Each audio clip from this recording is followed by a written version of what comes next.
पुराने वक्त की बात है। शायद आपने बहलूल का नाम सुना होगा। वो एक हकीम, हाजिर जवाब और दाना इंसान था, जिसकी हिकमत और दानाई के किस्से बगदाद के आम लोगों में मशहूर थे। बगदाद के खलीफा ने उसकी अक्ल व फिरासत देखकर उसे शहर का काजी मुकर्रर किया। बहलूल ने काजी बनकर 3 ऐसे मुश्किल मुकद्दमात हल किए जिन्हें कोई और काजी हल करने की हिम्मत नहीं रखता था। आइए कहानी का आगाज पहले मुकदमे से करते हैं। एक दिन जब बहलूल ने मनसिब कज़ा संभाला तो एक मुकदमा पेश हुआ। एक मर्द और उसकी बीवी एक दूसरे से तलाक लेना चाहते थे। बहलूल ने दोनों से पूछा कि क्या सुलह की कोई गुंजाइश है। दोनों ने नफी में जवाब दिया और कहा कि वो एक दूसरे से तलाक लेना चाहते थे।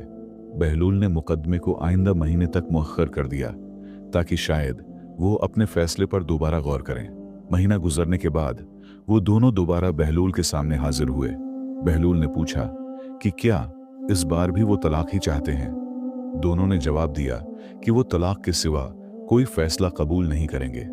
बहलूल ने उन्हें वापस भेज दिया और मुकदमा फिर मुअख्खर कर दिया।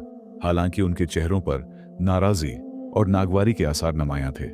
ये अमल कई बार दोहराया गया लेकिन सूरतहाल में कोई तब्दीली ना आई। चुनांचे बहलूल ने फैसला किया कि वो दोनों को एक एक कागज और कलम दे। फिर उसने इन दोनों से कहा कि हर एक अपने शरीकी हयात की 10 अच्छी सिफात लिखे। शौहर ने अपनी बीवी की खूबियों को गिनवाना शुरू किया और उन्हें कागज पर लिखता गया। जब वो लिखकर फारिग हुआ और बहलूल को देने लगा तो बहलूल ने उसे रोका और कहा, ये कागज मुझे नहीं, अपनी बीवी को दो। शौहर ने वैसा ही किया। बीवी ने कागज पढ़ना शुरू किया। कभी मुस्कुराने लगती, कभी अपने शौहर की तरफ शर्मीली नजर से देखती और कभी अपना हाथ मुना पर रखकर मुस्कुराहट छिपाने की कोशिश करती। उसके चेहरे से शर्म वाज़ेह दिखाई दे रही थी। फिर बीवी की बारी आई। वो भी कागज पर झुक गई और उसे पूरी तरह लिख डालने तक नहीं रखी। फिर उसने कागज तह किया और अपने शौहर को दे दिया। शौहर ने कागज खोला, उसे पढ़ना शुरू किया और वो भी मुस्कुराने लगा। फिर उसने अपनी बीवी की आंखों में देखा, जिसने अपना दापटा चेहरे पर कुछ इस तरह कर लिया कि उसके शौहर को इसके गालों की सरखी नजर न आए। बहलूल ने जब इन दोनों की कैफियत देखी और चूंकि वो मजलिस में सिर्फ वही तीनों मौजूद थे, उसने उनसे इजाजत चाही कि कुछ देर के लिए बाहर जाए। वो बाहर चला गया। जब वो वापस आया तो उन्हें आहिस्ता आहिस्ता एक दूसरे से बातें करते पाया। बहलूल ने कहा, अब तुम दोनों जा सकते हो। कल मैं तुम्हें दोबारा बुलाऊंगा और वो फैसला सुनाऊंगा जिस पर तुम राजी होगे। दोनों राजी होकर चले गए। अगले दिन दोनों बहलूल के पास लौट आए। बहलूल ने पूछा, क्या तुम दोनों तलाक के ऐलान और उसकी तहरीर के लिए तैयार हो? दोनों ने एक ही आवाज में जवाब दिया, नहीं ऐ काजी बहलूल, अब हमारे दरमियान कोई मसला बाकी नहीं रहा है। हमने अल्लाह के फजल से सब मसाइल हल कर लिए हैं। और उसके बाद दोनों ने बहलूल का शुक्रिया अदा किया, एक दूसरे का हाथ थामा और खुशी खुशी अपने घर लौट गए। दूसरा मुकदमे। एक दिन बहलूल के पास शहर का एक ताजिर आया।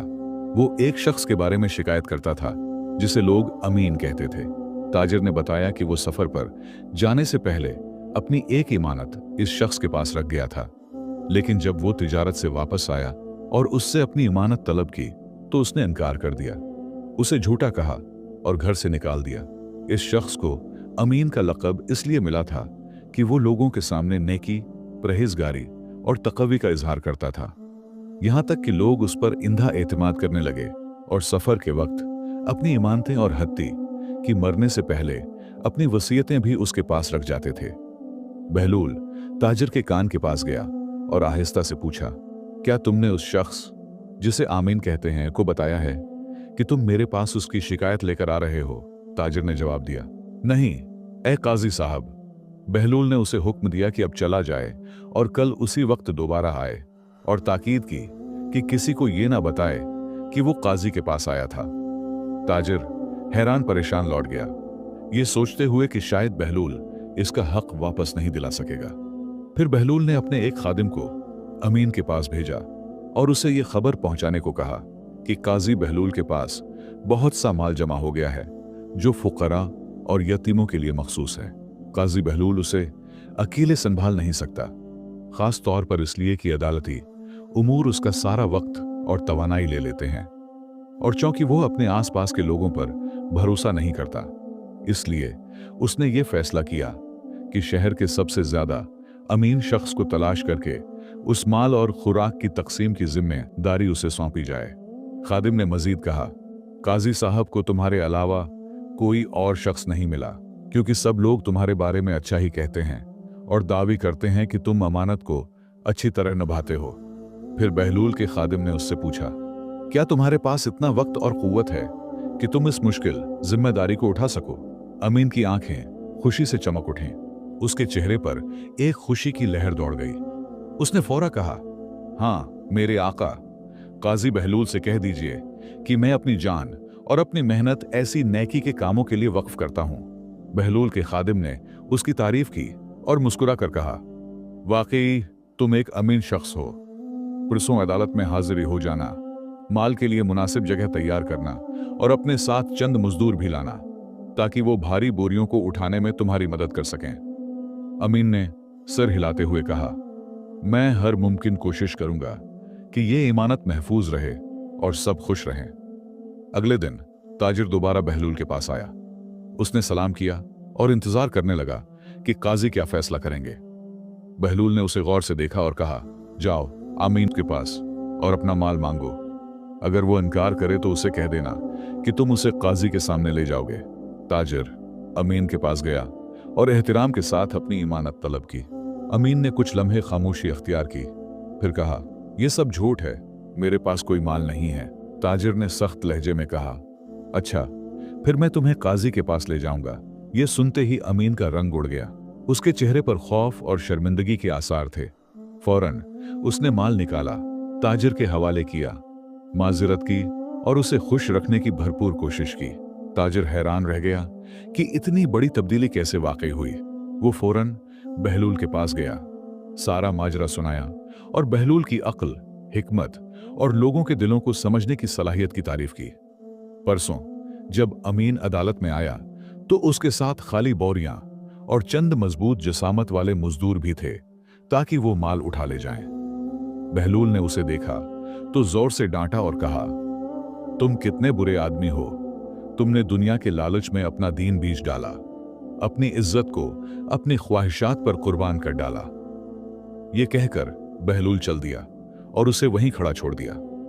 जब अमीन के पास मजदूरों को देने के लिए कुछ न था, क्योंकि वो तो ढेर सा माल ले जाने की उम्मीद में आए थे, तो वो सब इस पर टूट पड़े, उसे खूब मारा और अदालत के दरवाजे के सामने नीम बेहोश छोड़कर चले गए। और इस वाकये के बाद शहर भर में उसकी, अमीन की शहरत फैल गई। लोग उसे अमीन के बजाय मकार कहने लगे। बहलूल के वाकयात और हिकायात शहर के हर कोने में फैल गए। नजदीक व दूर के सब लोग उसकी हिकमत, दानाई और ज़िरकी के चर्चे करने लगे। वो अवाम में महबूब होता गया और खलीफों के नजदीक भी पहले से ज्यादा मोहतरम और मुकर्रब बन गया। खलीफों का एक मुशीर था जो बहलूल की बढ़ती हुई इज्जत व मंजिलत को हज़्म नहीं कर पा रहा था। उसने फैसला किया कि वो बहलूल और खलीफों के दरमियान फूट डालेगा। मुशीर जानता था कि खलीफों को घोड़ों से बेहद इश्क है और वो हर हिफ्ते बाकायदगी से घोड़ों के बाजार का दौरा करता है ताकि अपनी पसंद के घोड़े खरीद सके। चुनांचे एक रात मुशीर चुपके से महल के इस्तबल में दाखिल हुआ, वहां से बेहतरीन घोड़ा निकाला और कसर से दूर ले जाकर उसे एक घोड़े के ताजिर को बहुत कम कीमत पर बेच दिया। अगले दिन महल में यह खबर जंगल की आग की तरह फैल गई कि खलीफा का एक कीमती घोड़ा चोरी हो गया है। खलीफा गुस्से से पागल हो उठा। इत्तेफाक से इस दिन घोड़ों का हिफ्ता वार बाजार भी था। मुशीर ने फौरन उसके कान में यह बात डाली कि शायद चोर घोड़ा बाजार में बेचने लाया हो, इसलिए बेहतर है कि बाजार की तलाशी ली जाए। खलीफा बाजार की तरफ चल पड़ा। जब बाजार में घूम रहा था तो अचानक उसकी नजर अपने मुमताज घोड़े पर पड़ी जो वहां फरोख्त के लिए खड़ा था। वो फौरन ताजिर के पास गया और उसे बताया कि ये घोड़ा उसका है और चोरी हुआ है, मगर ताजिर ने इनकार कर दिया। उसे झटलाया और झड़क कर खामोश कराया, क्योंकि उसे मालूम ही नहीं था कि वो खलीफा से बात कर रहा है। खलीफों ने चूंकि अदल का दामन हमेशा थाम रखा था, इसलिए वो ताकत का इस्तेमाल नहीं करता था। उसने कहा कि फैसला काजी बहलूल करेगा। ताजिर भी राजी हो गया दोनों अदालत पहुंचे और अपनी बारी का इंतजार किया। जब उनकी बारी आई तो वो काजी बहलूल के सामने पेश हुए। बहलूल खलीफों को पहचान न सका, क्योंकि खलीफों ने अपना चेहरा ढांप रखा था ताकि बहलूल इसकी पहचान से मुतासिर न होकर कोई ऐसा फैसला न करे जो इंसाफ के खिलाफ हो। काजी बहलूल ने उन दोनों से मामले की तफसील पूछी। खलीफों ने कहा, मेरा घोड़ा चोरी हो गया था और मैंने उसे इसी ताजिर के पास घोड़ों के बाजार में फरोख्त होते हुए पाया। जब मैंने उसे बताया कि ये मेरा घोड़ा है तो उसने मुझे झटलाया और दावी किया कि ये घोड़ा मद्दत से इसकी मलकियत है। बहलूल ने ताजिर की तरफ देखा और पूछा, क्या वही कुछ पेश आया जो ये नकाब पोश आदमी बता रहा है? ताजिर ने जवाब दिया, हाँ, यही हुआ है, और मैं ये भी कहता हूं कि दावी करने वाले पर दलील लाजिम है। अगर ये आदमी सच्चा है तो उसे अपनी बात के सबूत के लिए दलील पेश करनी चाहिए। अगर वाकई उसके पास कोई हुज्जत है तो वो काजी मोहतरम के सामने पेश करे। खलीफा ने जवाब दिया, हाँ, मेरे पास दलील है। मैं अपने घोड़ों के नाल में एक खास महर सबत करता हूं। अगर काजी इजाजत दे तो मैं उस मेहर की शक्ल पूरी तफसील से बयान कर सकता हूं। खलीफों ने मेहर की मुकम्मल तफसील बताई। बहलूल ने अपने खादमीन को हुक्म दिया कि घोड़ा लाया जाए ताकि उसका मुआयना किया जा सके। मुशीर, जिसने घोड़ा चराया था, जानता था कि खलीफाहू के घोड़ों के नालों पर एक खास निशान होता है जो उनकी मलकियत साबित करता है। इसीलिए उसने चोरी के बाद घोड़े के नाल उतारकर नए नाल लगा दिए थे, फिर उसे ताजिर को बेच दिया था। जब बहलूल ने घोड़े की जांच की तो नाल में वो निशान मौजूद नहीं था जिसका खलीफा ने जिक्र किया था। बहलूल को हैरत हुई, क्योंकि उसके दिल की आवाज कह रही थी कि नकाब पोश आदमी सच बोल रहा है। बहलूल ने खलीफों से पूछा, क्या तुम अपने घोड़े को कई घोड़ों के दरमियान भी पहचान सकते हो? खलीफों ने फौरन जवाब दिया, बिल्कुल। बहलूल ने अपने मुलाजिमों को हुक्म दिया कि घोड़े को कई दूसरे घोड़ों के दरमियान मिला दें। फिर नकाब पोश आदमी खलीफों को फरमाया कि आगे बढ़कर अपना घोड़ा पहचाने। खलीफों ने पूरे एतमाद से आगे बढ़कर फौरन अपना घोड़ा पहचान लिया।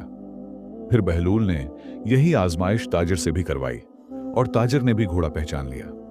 उस पर बहलूल ने सिपाहियों को बुलाया और हुक्म दिया, घोड़ा नकाब पोश आदमी को वापस कर दो और ताजिर को कैद खाने में रखो ताकि उसके मामले पर मजीद गौर किया जाए।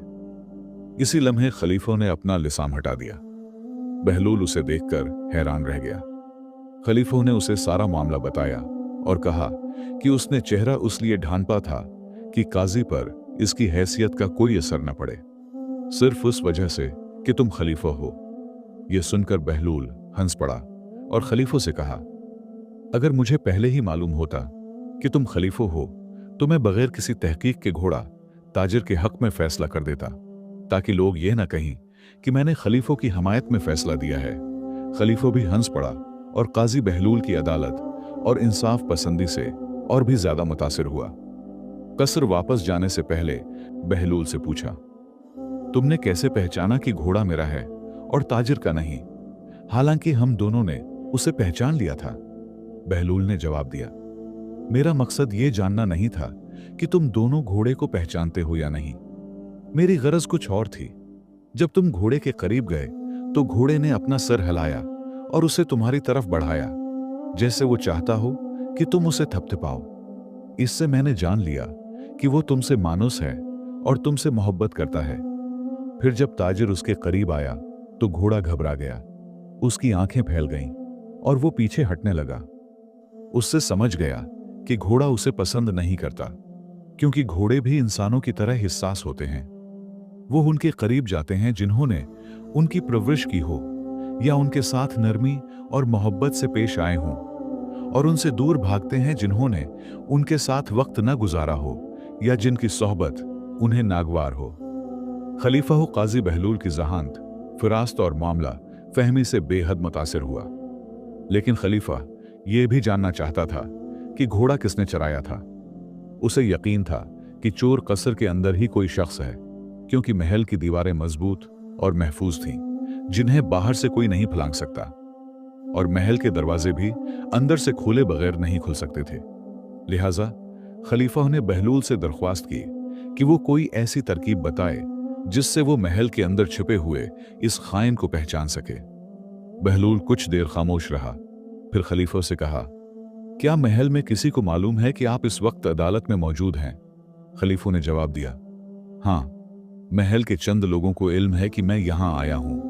बहलूल ने कहा, और यकीनन हमारे अलावा, यानी मैं, आप और ताजिर, किसी को मालूम नहीं कि उस मुकदमे का इंजाम क्या हुआ है। फिर बहलूल ने खलीफों को मशूरा दिया, महल वापस जाएं और ये खबर फैलाएं कि मुकदमा ताजिर के हक में खत्म हुआ है और आपको अपना घोड़ा खोना बहुत गिरा गुजर रहा है। सबके सामने उस बात का इजहार करें कि घोड़े की गर्दन में जो जुमरद का बेकीमत गहना ज़ैंत था, वो भी ज़ाया हो गया। फिर कल इसी वक्त दोबारा मेरे पास आना, इंशा अल्लाह मैं चोर को पकड़ लूंगा। खलीफा ने वही किया जो बहलूल ने बताया था। अगले दिन जब वो अदालत पहुंचा तो हैरान रह गया कि उसका मुशीर जंजीरों में जकड़ा हुआ था और कैद खाने में बंद था। खलीफा कुछ समझ न सका, चुनांचे उसने बहलूल से सारा मामला पूछा। बहलूल ने कहा, गुज़िश्ता रात जब आप अपने महल वापस चले गए, मैंने ताजिर से एक माहिदा किया। मैंने उसे रहा कर दिया इस शर्त पर कि वो घोड़ा लेकर 3 सिपाहियों समेत अपने घर वापस जाए और उस शख्स का इंतजार करे जिसने उसे घोड़ा फरोख्त किया था। अगर वो आए तो उससे आम बातचीत करता रहे जैसे कुछ हुआ ही नहीं, और बाकी काम सिपाहियों पर छोड़ दे। और हवा भी यही। जब आपके मुशीर ने आपकी गुफ्तगू में सुना कि घोड़े की गर्दन में जो जुमरद की ज़ेनत थी वो कीमत से बाहर है, तो रात भर उसे चीन न आया। लालच ने उसे खा लिया और वो दौड़ता हुआ ताजिर के घर पहुंचा ताकि वो ज़ेवर छीन सके। वो ताजिर से कहने लगा, वो जुमरद की ज़ेनत मुझे दे दो जो घोड़े की गर्दन में थी। मैंने वो बेचने की नीयत से नहीं दी थी। सिपाहियों ने उसे आइन जुर्म के वक्त पकड़ लिया। यूं साबित हुआ कि घोड़ा उसी ने ताजिर को बेचा था। खलीफा हैरत ज़दा रह गया और साथ ही सोचने लगा कि मुशीर आखिर इस हद तक क्यों गया। बहलूल ने कहा, आपके मुशीर का मकसद ये था कि आप बाजार में अपना घोड़ा देखें, बायर से झगड़ा हो और मामला मेरे पास आए। अगर मैंने फैसला आपके हक में किया तो वो लोगों में ये बात फैला देता कि बहलूल ने इंसाफ नहीं किया बल्कि खलीफों की तरफदारी की है। यूं लोग मुझसे नाराज हो जाते, मेरी साख खराब होती और आखिरकार आप मुझे काजी के मनसिब से हटा देते। बिल्कुल यही उसका मकसद था। और अगर मैं ताजिर के हक में फैसला कर देता तो आपकी नज़र में मेरी कदर वो मंजिलत गिर जाती, क्योंकि मैं इंसाफ कायम न कर पाता और यूं वो मुशीर हमारे दरमियान फूट डालने में कामयाब हो जाता। यही उसकी असल ख्वाहिश थी, मगर अल्लाह के फजल और उसकी तौफीक से मैं उसकी चाल से बच गया। खलीफा बहलूल की जहानत और फहम व फरासत से बेहद मुतासिर हुआ और हुक्म दिया कि अदालत मजलिस क़ज़ा कसर के करीब तामीर की जाए ताकि बहलूल शहर का काजी भी रहे और खलीफों का मुशीर भी। उसके बाद अल्लाह के फजल और बहलूल और खलीफों की बेहतरीन हुक्मरानी की बदौलत बगदाद शहर तरक्की करता चला गया। यहाँ हमारी कहानी खत्म होती है। उम्मीद है कि ये कहानी आपको पसंद आई होगी। अपनी कीमती राय और हमायत का इजहार चैनल को सब्सक्राइब करने और वीडियो को पसंद करने के जरिए करें। इंशाअल्लाह अगली हिकायत में दोबारा आपकी खिदमत में हाजिर होंगे। वीडियो देखने का बहुत बहुत शुक्रिया।